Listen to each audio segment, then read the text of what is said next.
Chers amis gothiques, je m'adresse à vous aujourd'hui pour vous dire que j'ai eu une proposition pour aller coacher dans une des meilleures ligues de hockey au monde. L'annonce du départ de Mario Richer pour un championnat nord-américain a fait l'effet d'une bombe hier sur les réseaux. Sous cette vidéo de l'entraîneur des Gothiques, des dizaines de commentaires. Surpris et déçus, les fans acceptent peu à peu la nouvelle, à l'image du président d'une association de supporters. Un peu de tristesse au début et beaucoup de fierté ensuite en se disant que finalement le coach qui est sur le banc d'Amiens depuis de nombreuses années a une opportunité et son travail est reconnu par une grosse organisation nord-américaine pour la suite de sa carrière. Un départ qui étonne le club, puisqu'en mars 2025, le Canadien a fait le choix de prolonger son contrat sur la glace amiénoise pour 2 ans. Si cette décision n'était pas attendue, nous la respectons pleinement. Le club remercie Mario Richer pour son travail, son professionnalisme et les émotions partagées durant son passage à Amiens. En cette saison de coaching, des émotions il y en a eu. Victoire de la Coupe de France en 2019, puis en 2020, et récemment avec la qualification en demi-finale de la Ligue Magnus. Tant de souvenirs que Christopher ne compte pas oublier. Il y a celui-là par exemple, c'est le maillot de la finale sur la première Coupe de France remportée par Amiens. Mario Richer a signé la plupart de ses maillots. Il va nous manquer. On s'est habitué à ses petits traits d'humeur, à son humour un peu décalé. Sa vie, c'est le hockey, donc c'est surtout ça qui va nous manquer, en espérant que du coup son successeur soit aussi passionné que ce que lui ne peut l'être. Le club recherche déjà un nouvel entraîneur, qu'il soit en France ou à l'international. Bonsoir Élie Marcos. Bonsoir. Manager général des Gothiques à 3 mois de la reprise de la Ligue Magnus. Votre charismatique coach s'en va. Comment vous avez pris la nouvelle ? Un petit peu comme l'ensemble des supporters. D'abord très surpris parce que c'était pas du tout attendu. Et puis avec aussi de la déception.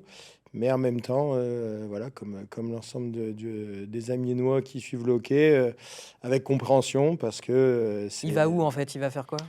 On ne le sait pas encore aujourd'hui. Il ne nous a pas dit dans quel club il allait. Le club qui l'a recruté doit l'annoncer dans les prochains jours et il respecte l'annonce officielle avant de dire où il allait. Ici, à Amiens, chez les Gothiques, qui pourrait prendre la relève ? Ça va être un processus assez long, mais là, on reçoit évidemment beaucoup de candidatures. Il y a des volontaires déjà ? Ah oui, depuis hier soir déjà, le téléphone sonne, les mails arrivent, les candidats se font connaître. Des coachs d'autres clubs concurrents ? De partout. Des clubs à l'étranger, au Canada, en Allemagne, un peu partout. Il y a des coachs de partout qui nous sollicitent. Pourquoi ça les intéresse ? Amiens est attractif ? Je pense qu'Amiens, c'est une terre de hockey. Et voilà, on sait qu'à Amiens, les gens ont l'amour du hockey et la volonté de bien faire. Donc je pense que ça attire. Ouais. Et l'ont prouvé plus d'une fois. Un coach, après, c'est un projet aussi, c'est une stratégie.